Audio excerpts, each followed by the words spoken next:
Selamat malam Bapak Ibu saudara sekalian dan rekan-rekan yang terkasih di dalam Tuhan.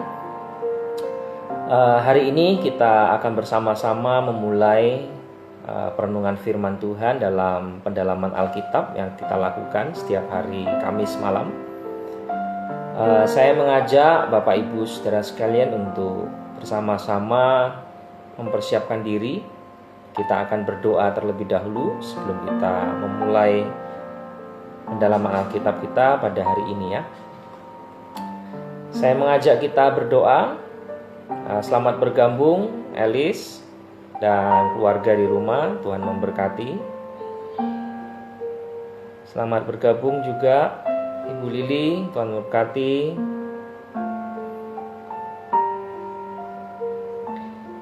Kita akan berdoa terlebih dahulu ya sebelum kita memulai perenungan kita pada malam hari ini ya. Mari kita sama-sama datang kepada Tuhan dan kita berdoa terlebih dahulu. Bapa di dalam surga, kami bersyukur dan berterima kasih untuk kebaikan Tuhan. Hari ini kami diberikan kesempatan untuk sama-sama dapat membaca dan merenungkan firman-Mu dalam pendalaman Alkitab hari ini. Seberapa kami yang bisa ikut bersama-sama, baik kami yang di Instagram maupun rekan-rekan di tempat yang lain, kami percaya bahwa hari ini kami mendapatkan berkat daripada Tuhan dalam pembacaan ini dan menjadi kekuatan bagi kami untuk dapat hidup terus-menerus mengikuti Tuhan di dalam perjalanan iman kami. Kami serahkan Tuhan bahwa pembicaraan kami ini, bahkan perenungan kami dalam tangan kemurahan-Mu. Roh Kuduslah berkarya dalam kehidupan kami. Amin. Ya, Bu Lili, selamat malam. Selamat bergabung dengan kita di tempat ini. Oke. Mari sama-sama kita melihat salah satu bagian firman Tuhan ya. Pak Eko, selamat malam.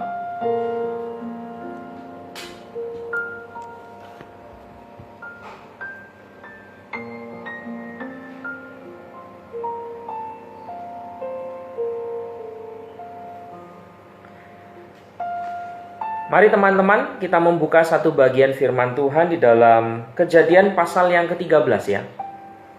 Kejadian pasal yang ke-13 ayat pertama sampai ayatnya yang ke-18.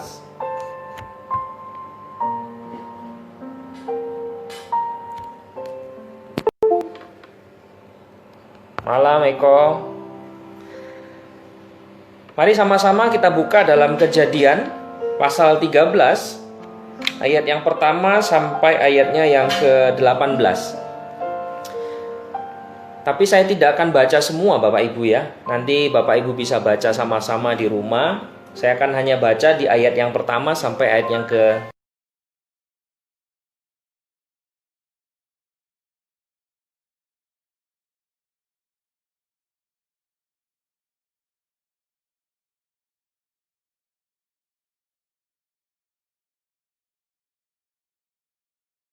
pun bersama-sama dengan dia. Adapun Abram sangat kaya, banyak ternak, perak dan emasnya.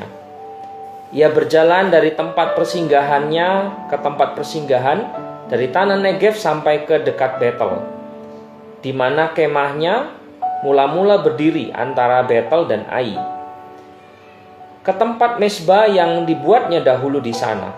Disitulah Abram memanggil nama Tuhan. Juga Lot yang ikut bersama-sama dengan Abram mempunyai domba dan lembu dan kemah.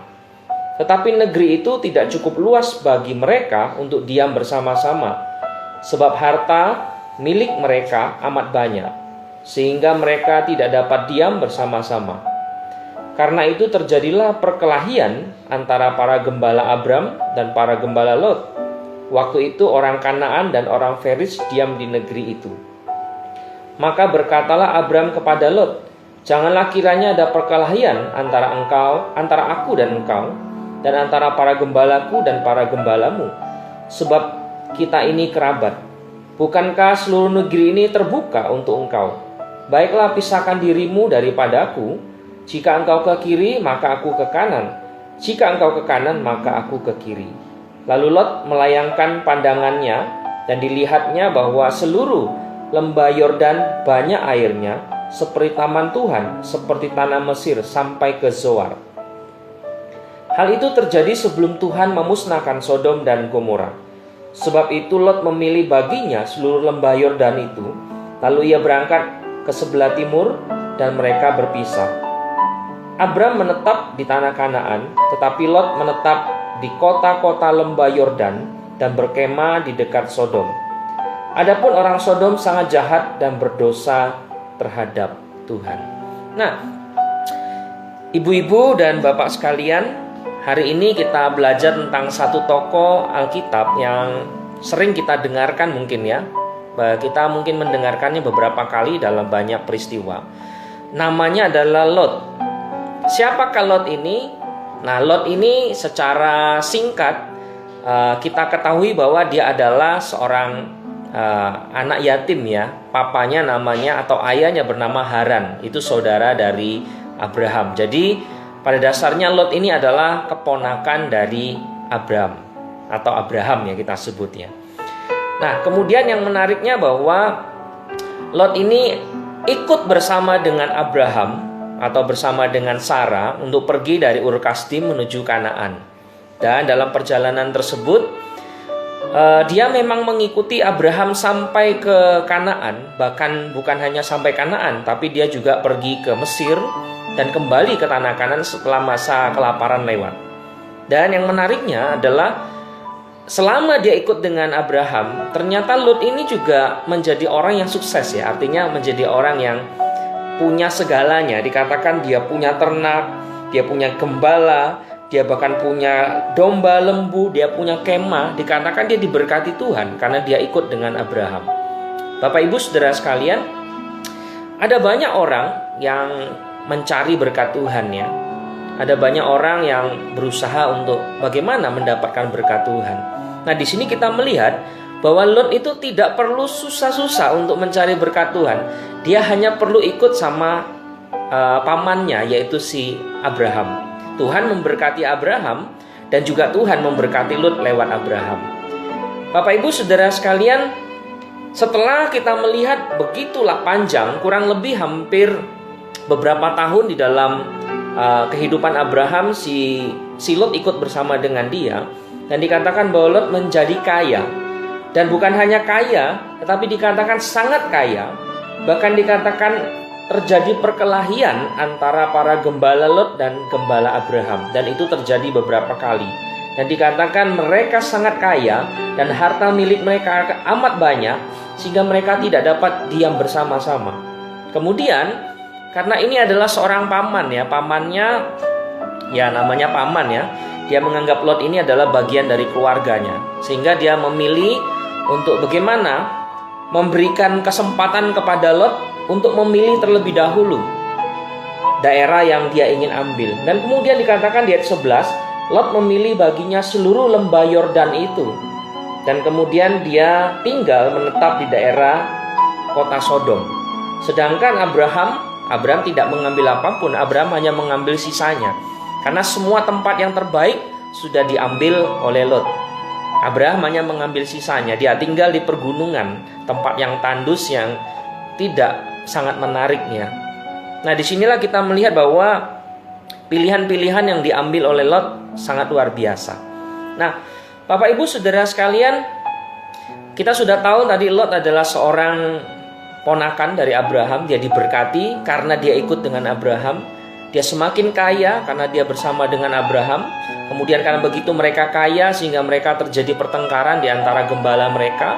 Dan kemudian Abraham memberikan option kepada Lot, kamu bisa pilih tempat yang terbaik bagi kamu. Dan Lot memilih di daerah dikatakan lembah sungai Yordan, dan dia berkemah dekat kota Sodom. Nah, Bapak Ibu Saudara sekalian, apa akibat dari pilihan Lot? Kita melihat Bapak Ibu ya, bahwa banyak hal yang terjadi pada waktu Lot meninggalkan Abraham. Dikatakan kalau di dalam 2 Petrus pasal yang kedua ayat yang ke-7 dan 8, dikatakan Lot orang benar itu terus-menerus menderita karena melihat ada begitu banyak perbuatan-perbuatan jahat di depan matanya waktu dia tinggal di kota Sodom. akibat yang dialami Lot bukan hanya penderitaan yang hebat di dalam batinnya, karena dia adalah orang yang benar dikatakan. Dia bukan hanya menderita di dalam batinnya, tapi dia juga banyak kehilangan hal yang berharga dalam hidupnya. Kita melihat di dalam pasal 14 dikatakan Lot itu bahkan ditangkap, ditawan oleh raja-raja yang mengalahkan kerajaan Sodom dan Gomora. Dia bukan hanya kehilangan hartanya, dia juga ditawan. Bahkan kemudian dikatakan kerohanian dan moralitasnya dan keluarganya menjadi hancur. Kenapa? Karena kelihatannya Lot ini meskipun dia adalah keponakan Abraham, tapi dia adalah orang yang lemah ya dalam hal moral, orang yang lemah dalam hal menegakkan kebenaran. Dan kita bisa melihat bahwa kehidupannya begitu banyak kompromi terhadap kejahatan.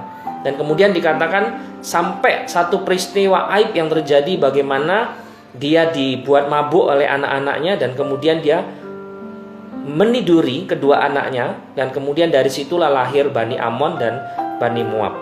Ini sesuatu yang sangat luar biasa, kerohanian dan moralitasnya dihancurkan oleh kehidupan bersama keluarganya ya.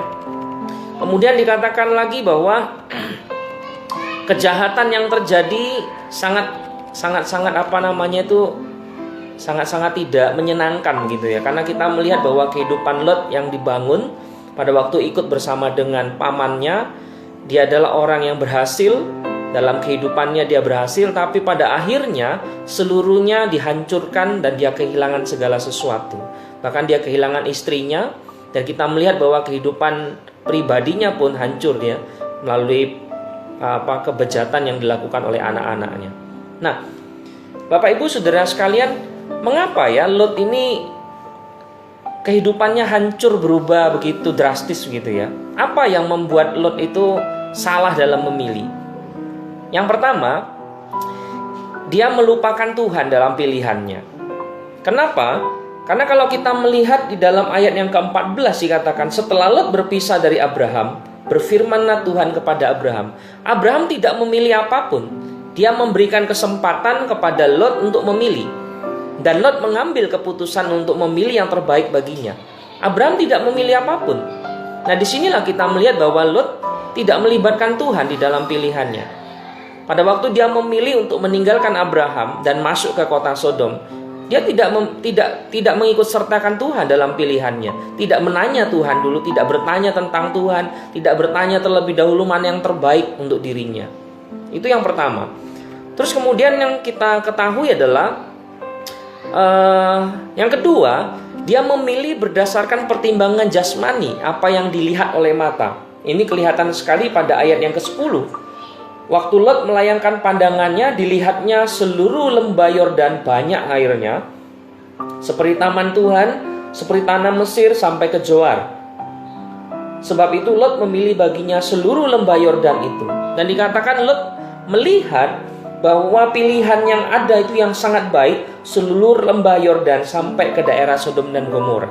Ini kita melihat bahwa dia tidak melibatkan Tuhan dalam pilihannya. Terus yang kedua, dia memilih berdasarkan pertimbangan jasmaninya, apa yang dilihat matanya.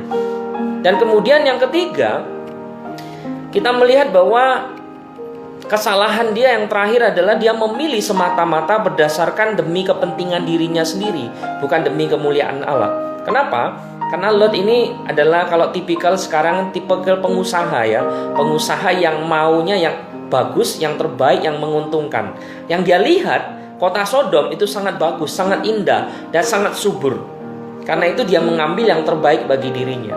Jadi dia melakukan semuanya adalah semata-mata demi dirinya sendiri.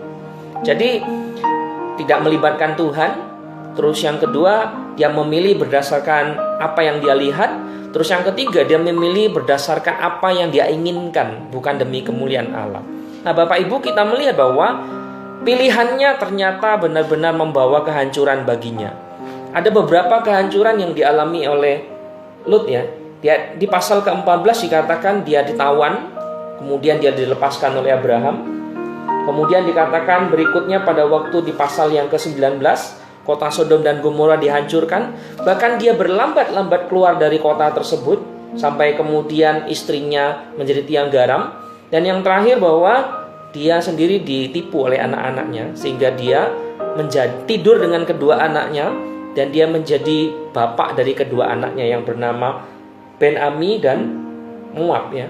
Jadi dia adalah, kita melihat bahwa kehidupan keluarganya menjadi hancur karena pilihan yang dia buat tidak melibatkan Tuhan.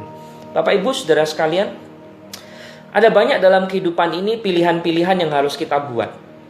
Entah itu pekerjaan, entah itu pelayanan, entah itu pendidikan, entah itu untuk anak kita, entah itu untuk diri kita sendiri, entah itu untuk masa depan kita.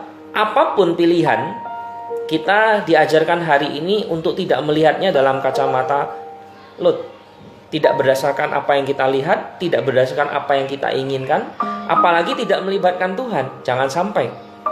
Jadi marilah kita bersama-sama mencari kehendak Tuhan, apa yang terbaik bagi diri kita, supaya kehidupan kita tidak hancur seperti Lut, tapi kehidupan kita seharusnya diberkati seperti Abraham. Dan ada satu yang menarik dalam kehidupan Abraham. Kalau kita membaca dalam perjanjian lama, khususnya Kejadian, Abraham itu dikatakan berkali-kali dia membangun mezbah untuk Tuhan, untuk berdoa bagi Tuhan, menaikkan syukur kepada Tuhan. Tapi Bapak Ibu, kita tidak pernah menemukan sama sekali Lut mendirikan mezbah untuk Tuhan. Bapak Ibu boleh membaca perjanjian lama, tidak ada satu kata pun dikatakan Lut membangun mezbah bagi Tuhan.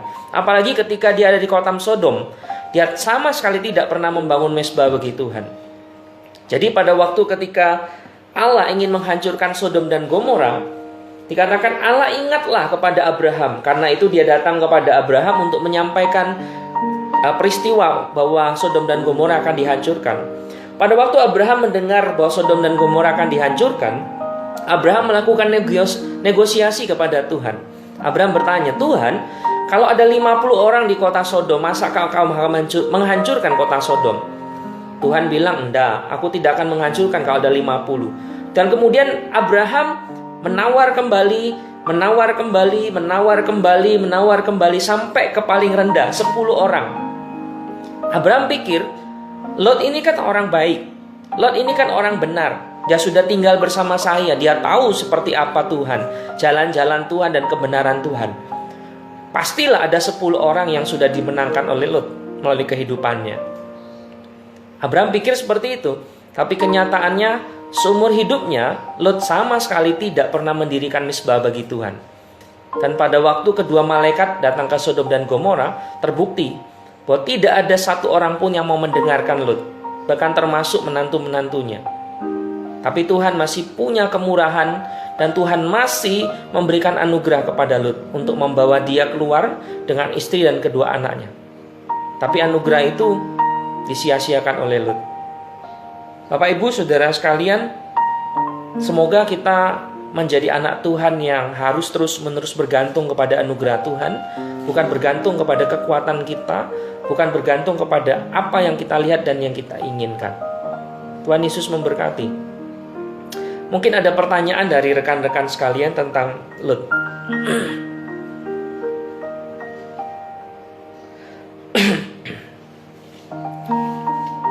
Kalau ada pertanyaan, Bapak Ibu silakan menulis di dalam kolom chat ya.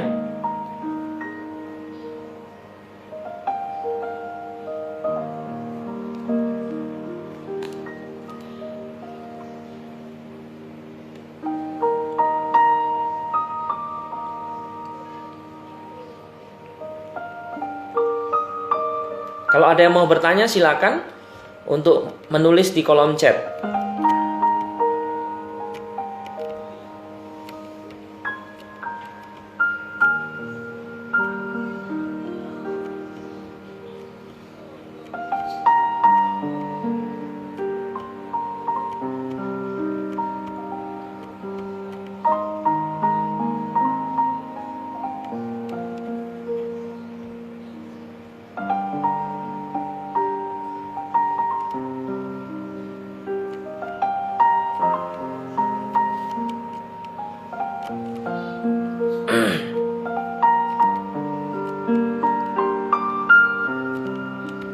Ya, terima kasih Pak Chandra untuk pertanyaannya. Pertanyaan dari Pak Chandra seperti ini. Pak, bagaimana kalau kita memilih sekolah anak berdasarkan kehendak Tuhan? Ini pertanyaan yang luar biasa ya dari Pak Chandra ya. Pak, bagaimana kalau kita memilih sekolah berdasarkan kehendak Tuhan? Kalau bagi saya mungkin ini bisa beragam jawabannya. Tetapi yang pasti, yang saya percaya bahwa kita diberikan kepercayaan untuk dapat mendidik anak-anak kita. Salah satunya adalah mencarikan pendidikan yang terbaik bagi mereka. Itu pasti ya. Karena Tuhan pun ingin bahwa ketika kita punya anak, kita harus mendidik mereka untuk mengenal Tuhan, takut akan Tuhan, dan bertumbuh di dalam Tuhan. Itu sudah pasti. Kalau Alkitab berkata demikian, ajarkanlah mereka terus-menerus tentang hukum-hukum Tuhan. Nah, kalau pertanyaan bagaimana cara memilih sekolah berdasarkan kehendak Tuhan, saya pikir kalau kita memilih sekolah, haruslah sekolah yang bisa membawa anak kita untuk mengenal Tuhan. Mengenal Tuhan dan mengenal jalan kebenaran Tuhan. Itu pasti. Nah, sekolah yang terbaik ya haruslah sekolah yang seperti itu. Di mana sekolah itu? Nah, Bapak Ibu bisa memilihnya berdasarkan, yang pertama pasti secara ekonomi ya. Kita pasti memilih berdasarkan ekonomi. Kalau kita punya uang, ada sekolah yang bagus dan baik, silakan. Tapi kalau kita, maaf kata, ada mungkin sekolah yang jauh lebih murah, tapi dengan pendidikan yang sama, nggak apa-apa, silakan juga mengambil. Tetapi baik itu mahal, baik itu murah, baik itu menengah, saya kembalikan Bapak Ibu cuma satu jawabannya. Carilah sekolah yang bisa membawa anak-anak kita untuk mengenal Tuhan, mengenal jalan-jalan Tuhan, dan terlebih lagi membimbing anak-anak kita sampai mereka bisa menerima Kristus sebagai Tuhan dan Juru Selamat kita. Karena tujuan dari sekolah adalah seharusnya mendidik anak-anak untuk mengasihi Tuhan. Kurang lebih seperti itu, Pak. Karena takut akan Tuhan ya, dikatakan takut akan Tuhan adalah permulaan pengetahuan. Jadi carilah Tuhan, maka pengetahuan pasti kita dapatkan. Terima kasih Pak Chandra untuk pertanyaannya. Semoga menjadi berkat bagi Pak Chandra dan keluarga. Terima kasih Hendro sudah bergabung. Stephen, thank you sudah bergabung. Nah, kemudian ini Ibu Gomez Finley ya, Bu Elis ya, Bu Elizabeth bertanya, apakah yang menjadi tanda kalau kita sudah mengikuti kehendak Tuhan dalam hidup kita? Wah, ini banyak sekali ya. Apakah yang menjadi tanda kalau kita sudah mengikuti kehendak Tuhan dalam hidup kita? Ini banyak sekali. Tanda kalau kita sudah mengikuti kehendak Tuhan dalam hidup kita, seharusnya yang pertama kita harus tanya dulu, sudahkah kita menjadi anak Tuhan? Tidak boleh lebih daripada itu. Itu pertanyaan pertama yang harus kita jawab. Sudahkah kita menerima Tuhan Yesus sebagai Juru Selamat?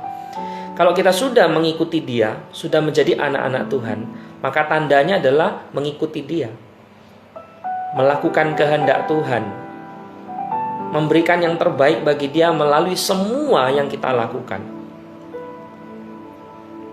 Menurut saya kurang lebih seperti itu, mengikuti kehendak Tuhan dalam hidup kita, melakukan kehendak-Nya, mengikuti Dia, bekerja sesuai dengan yang Tuhan inginkan. Yang pasti juga kemudian pertanyaannya banyak ya, melakukan misi, memperkenalkan Kristus pada orang lain, menjadi berkat, menjadi garam dan terang dunia. Wah, begitu banyak, sangat banyak sekali. Kalau bagi orang lain yang sangat mudah dilihat ya tadi, menjadi garam dan terang dunia. Orang lain bisa melihat bahwa ada Kristus dalam diri kita. Karena dikatakan dalam dalam 2 Korintus ya, kita adalah surat yang terbuka.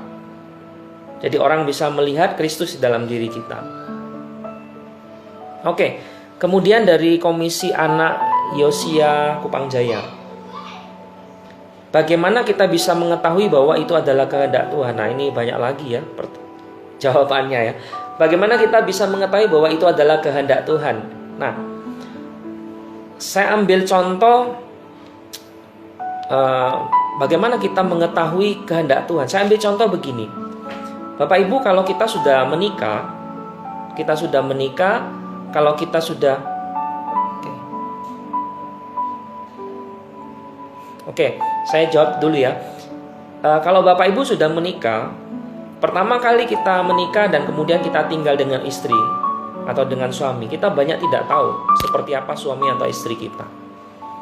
Kita nggak tahu kebiasaannya, kita nggak tahu apa yang dia lakukan.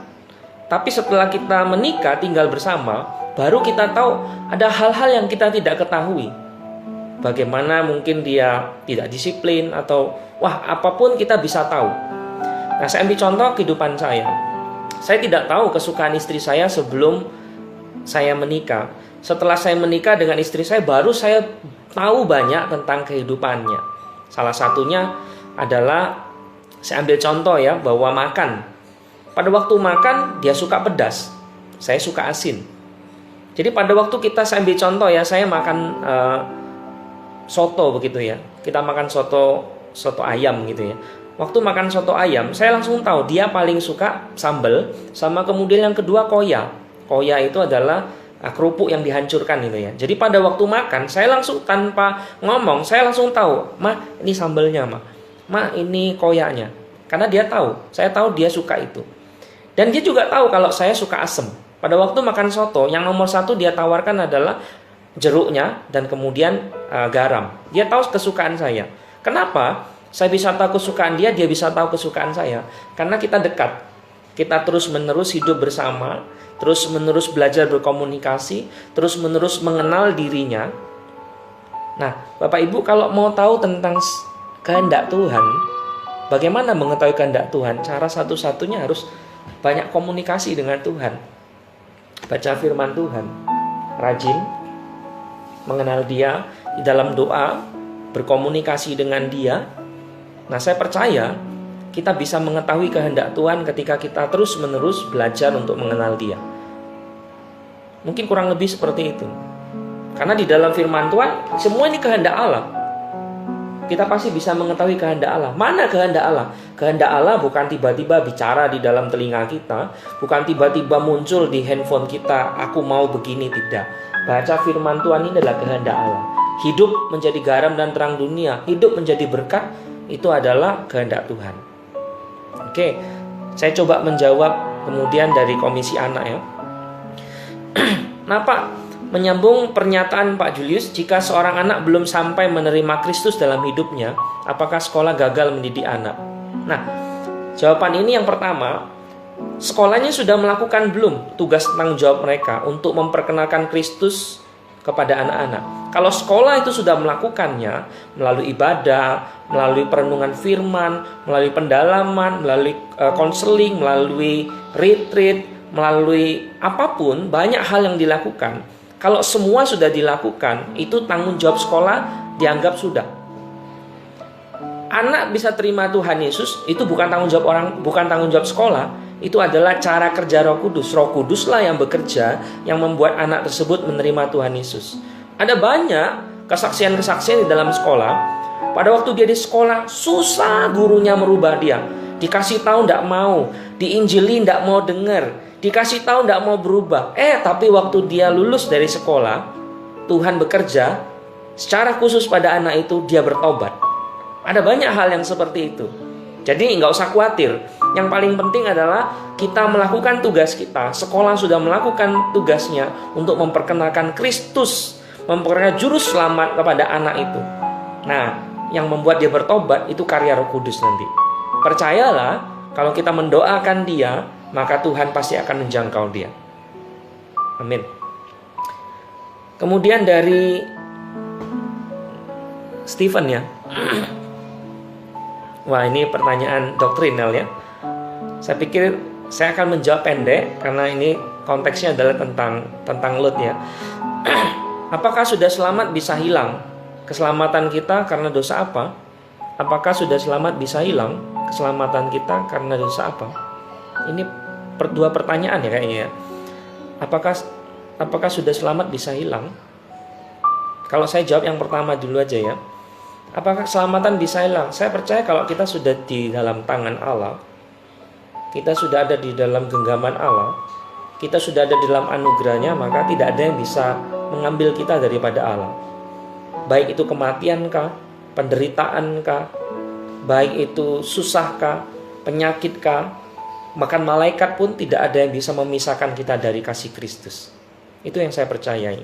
Jadi kalau kita sudah benar-benar terima Kristus dalam hati kita, kita hidup di dalamnya, hidup di dalam anugerah, maka tidak ada satupun yang bisa memisahkan kita dari kasih Kristus. Oke, Bapak Ibu, ada lagi?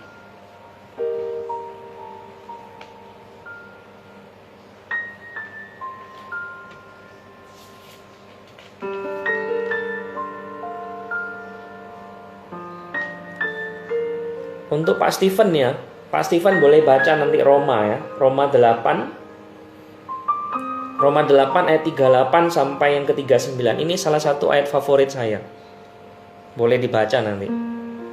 Kalau Anda di dalam Kristus, tidak ada satupun yang bisa memisahkan kita dari kasih Kristus. Itu yang saya percayai.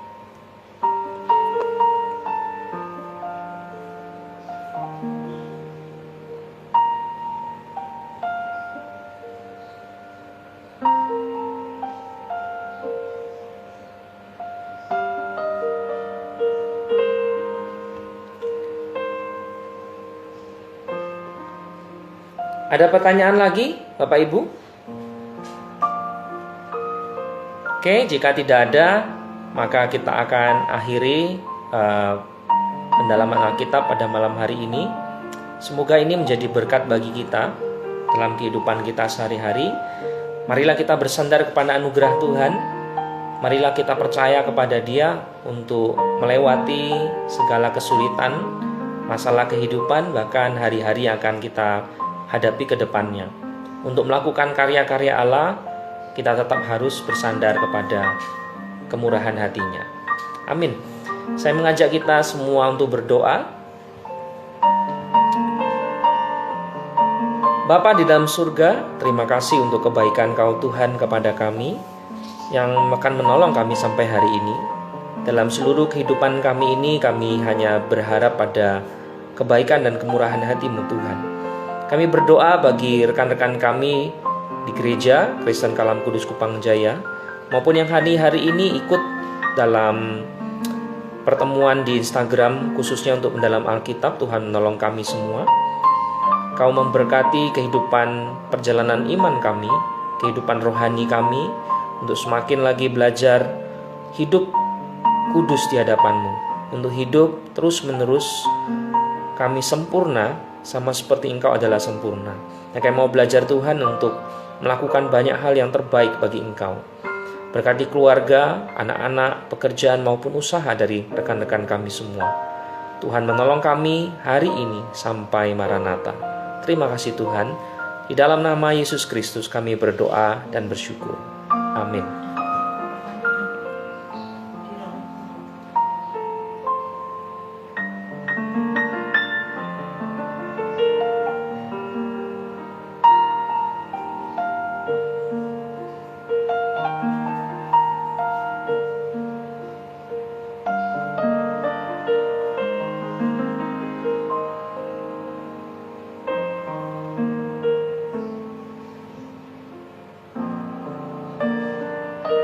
Ya, ini ada satu pertanyaan lagi ya dari Pak Eko ya. Tadi minta dijawab. Pak, Tuhan pasti tahu ke depan Lot tinggal di kota Sodom dan Gomora yang akan dihancurkan Tuhan. Mengapa Tuhan tidak mencegah Lot ketika memilih kota Sodom dan Gomora? Seperti saya bilang tadi, Lot memilih berdasarkan apa yang dia lihat, apa yang dia suka, apa yang dia inginkan. Dia tidak melibatkan Tuhan. Dan kemudian bahkan kalau kita melihat Bapak Ibu, kalau Bapak Ibu baca nanti Alkitab, pertama-tama dia cuma lihat. Dia baru cuma melihat. Kemudian dia berkemah di lembah sungai Yordan. Kemudian dia maju berkemah di depan kota Sodom dan Gomora. Dan yang terakhir dikatakan dia tinggal di kota Sodom dan Gomora. Jadi kelihatan ya degradasinya ya. Dari melihat, tinggal di daerah lembah sungai Yordan, kemudian tinggal di dekat kota Sodom dan Gomora, dan sekarang dia menetap di kota Sodom dan Gomora. Nah, kenapa tidak Tuhan cegah?